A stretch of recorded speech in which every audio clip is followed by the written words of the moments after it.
Assalamualaikum warahmatullahi wabarakatuh. Sahabat pembawa TV dimanapun berada, pada kesempatan hari ini saya akan membahas tentang takut mati. Saya sebenarnya sudah membahas berkali-kali di video sebelumnya, tapi di dalam komentar ada yang meminta untuk membahas tentang ketakutan, khususnya takut dengan kematian.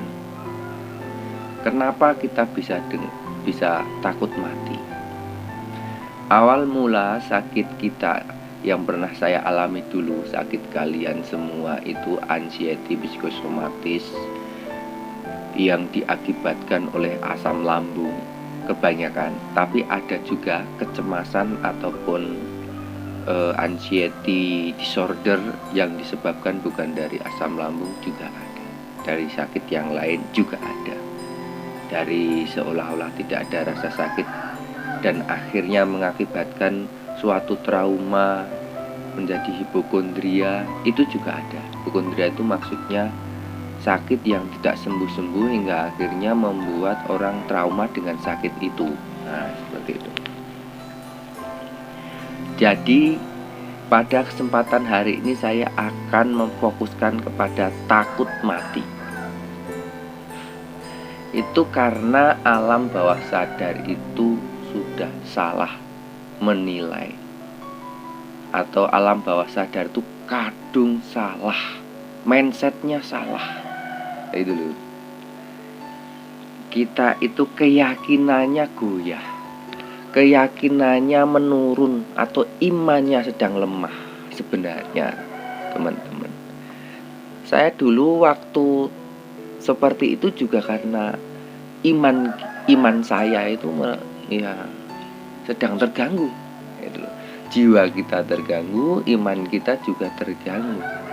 Tapi dengan seperti ini jangan khawatir teman-teman. Dengan seperti ini akan membuat kita meningkat. Meningkat bagaimana? Yang imannya tadinya turun akan meningkat menjadi sangat yakin lagi nantinya setelah kalian sembuh.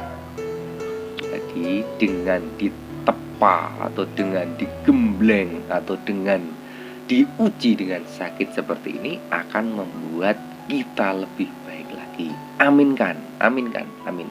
Semoga kita semua ini dengan sakit yang menimpa seperti ini akan menjadikan kami lebih baik lagi, akan menjadikan kami hebat, akan menjadikan kami kuat, tenang, nyaman, bahagia, sehat sempurna. Dengan izin Allah, kesehatan kami, menjaga diri kami untuk tetap hidup dan panjang umur, berkah, manfaat untuk diri kami, keluarga kami, lingkungan kami, negara kami, agama kami, dan insya Allah kami akan selamat fi dunia wal akhirah.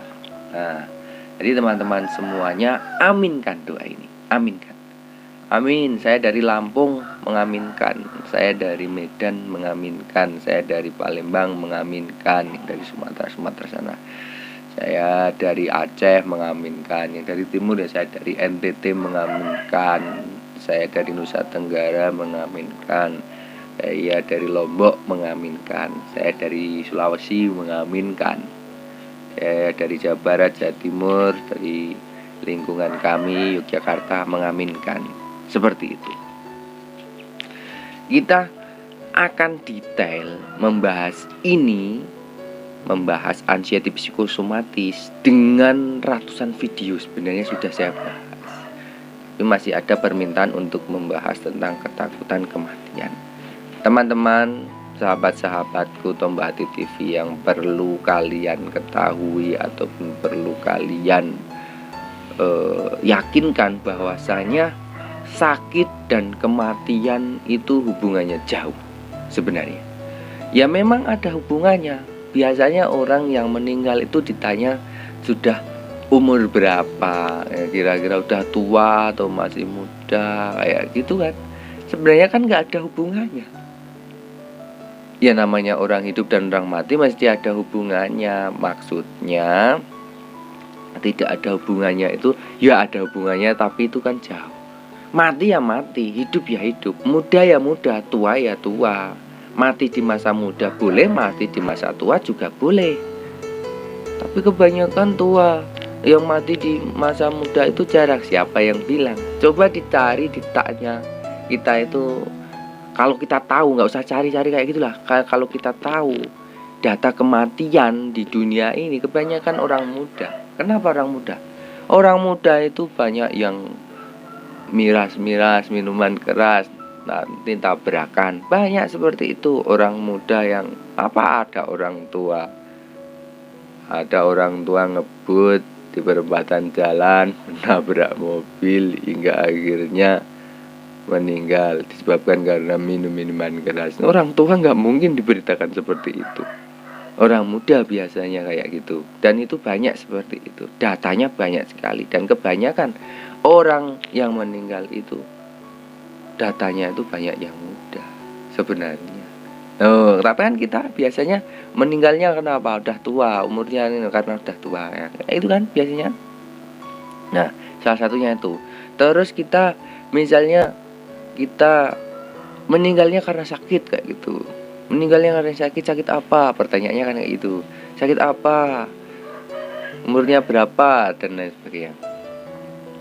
Tapi pada dasarnya, mau meninggal muda, mau meninggal tua, mau sakit atau tidak sakit, kalau waktunya sudah selesai ditugaskan kita di dunia ini, ya udah kita akan disuruh kembali oleh Allah, kembali lagi ke rumah kita yang sebenarnya.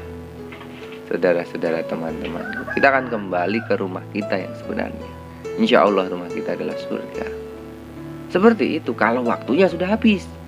Jadi ngapain kita takut? Ngapain kita repot-repot mikir? Kalau waktunya habis ya habis kembali. Kalau waktunya belum habis meskipun sakit ya nggak kembali-kembali. Coba kalian bayangkan, sampai saat ini kalian mikirnya takut mati, besok mau mati, nanti mau mati, saya sakit berat seperti ini. Nyatanya nggak mati-mati kan? Nah, coba kita sadar, sakit ya sakit, mati ya mati. Kalau waktunya belum dipanggil oleh Allah, kita tidak akan mati. Ya itu loh. Kalau waktu yang ditentukan di dunia ini dengan jadwalnya kita masih melaksanakan tugas-tugas Allah di dunia ini, kita tidak akan mati. Tapi kalau sudah waktunya habis, ya kita akan mati. Walaupun kita masih muda, walaupun kita tua, walaupun kita tidak sakit, walaupun kita sakit, terserah Allah. Waktunya masih atau tidak. Kayak gitu. Yang perlu kita sadari adalah itu. Daripada mikirin itu juga tidak mati-mati, daripada mikirin itu kita juga belum waktunya dipanggil oleh Allah untuk kembali ke rumah kita, ya udah kita berusaha untuk yang terbaik, menunjukkan yang terbaik, kita lebih baik lagi, kita belajar menjadi orang tua yang baik, kita belajar menjadi anak yang baik, kita belajar menjadi ibu yang baik, kita belajar menjadi bapak yang baik, belajar menjadi istri yang baik, belajar menjadi suami yang baik, belajar menjadi manusia yang lebih baik lagi. Biar kita bisa lebih bermanfaat untuk keluarga kita, untuk diri kita, terutama keluarga kita, lingkungan kita, agama kita, negara kita tercinta ini. Lah kalau kita seperti ini terus kita kapan manfaatnya untuk orang lain? Mikirin diri kita aja susah. Kita nggak punya cita-cita rasanya. Kita nggak punya angan-angan. Kita nggak punya rasa untuk semangat. Rasa ini nggak ada. Semuanya jenuh-jenuh terus. Rasanya tidak ada bahagia-bahagianya loh, seperti itu. Nah kalau kita sudah nggak memikirkan itu, sedikit demi sedikit ini masalah saya selesaikan, saya kunci, dan saya tidak akan memikirkan lagi. Ini masalah akan saya selesaikan, akan saya kunci, tidak akan memikirkan lagi. Aku akan belajar memanajemen stresku. Aku akan selalu tersenyum, berusaha tersenyum dulu untuk menumbuhkan endorfin kita agar kita bahagia. Bukan bahagia dulu baru tersenyum, tapi kita berusaha untuk tersenyum untuk bahagia. Nah itu manfaatnya. Ada afirmasi, aku sehat, aku kuat, aku tenang, aku nyaman, aku bahagia, aku sehat sempurna. Hafalkan afirmasinya yang sudah saya sampaikan, untuk merubah mindsetnya biar bisa bahagia beneran, biar bisa semangat beneran, biar bisa kuat beneran, biar bisa kuat, sehat beneran, biar bisa panjang umur beneran, manfaat beneran kita. Seperti itu.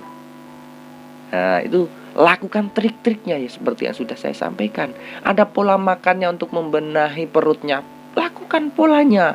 Makanya sedikit-sedikit tapi sering. Habis itu banyak minum tapi sering juga. Sedikit-sedikit tapi sering. Terus kalian lakukan 3P-nya, pola hidup sehat, pola makannya, pola pikirnya diatur. Tiga-tiganya harus diatur bebarengan, dan kita harus memperkuat keyakinan kita, ketakwaan kita kepada Allah Subhanahu wa taala, bahwasanya kita itu diuji dan pasti kita akan disembuhkan oleh Allah. Wa idza maritu fahuwa yashfin. Jika kita sakit, Allah yang Maha Penyembuh. Jangan sampai salah berobat. Jangan sampai salah berobat. Kita tetap harus iman bahwasanya Allah yang menyembuhkan, bukan dokter, bukan obat, bukan dukun, bukan tukang ruqyah, bukan hipnoterapi, tapi Allah yang menyembuhkan. Aku hanya berikhtiar berwasilah kepada hipnoterapi, obat, tukang ruqyah, dan lain sebagainya. Dan kita akan baik-baik saja. Percayalah, kita akan selalu baik-baik saja. Mungkin itu yang bisa saya sampaikan untuk menyemangati kalian dan untuk agar berani dan tidak takut kepada suatu kematian. Ingat, antara sakit dan mati jauh. Kalau kita belum waktunya meninggal, kita tidak akan meninggal. Kalau Allah belum memanggil kita atau waktu kita udah habis. Percaya itu. Tunjukkan yang terbaik. Mensyukuri sedikit nikmat. Meskipun sakit, alhamdulillah aku masih bisa bernapas. Alhamdulillah aku masih bisa makan. Alhamdulillah aku masih bisa. Semua nikmat-nikmat Allah syukurin. Ya Allah, aku cemas, no problem. Aku cemas, tidak apa-apa. Aku baik-baik saja. Ya udah, ini adalah nikmat darimu, aku syukuri. Kayak gitu. Tapi aku suatu saat nanti aku akan sehat, kuat, tenang lagi. Dan aku akan bisa lebih bermanfaat lagi. Dan aku akan membahagiakan orang-orang yang aku cintai. Seperti itu. Ya mungkin itu yang bisa saya sampaikan. Banyak salah saya, mohon maaf. Mari kita saling mensupport yang lain, berkomentar yang baik, mensupport yang lain. Aku baik, aku sehat. Ayo teman-teman, kita bangkit bersama-sama untuk menunjukkan yang terbaik. Seperti kata channel Tombok Hati TV ini. Seperti itu. Ya, sampai jumpa ya. Tetap semangat ya. Jangan kasih kendor ya. Sehat ya. Menggeretakkan gerahamnya yo. Mengepalkan tangannya, bilang aku sehat, aku kuat, aku tenang, aku nyaman, aku bahagia. Ayo, aku akan berani lagi, aku akan percaya diri lagi, dan akan membahagiakan orang-orang yang aku cintai. Assalamualaikum warahmatullahi wabarakatuh.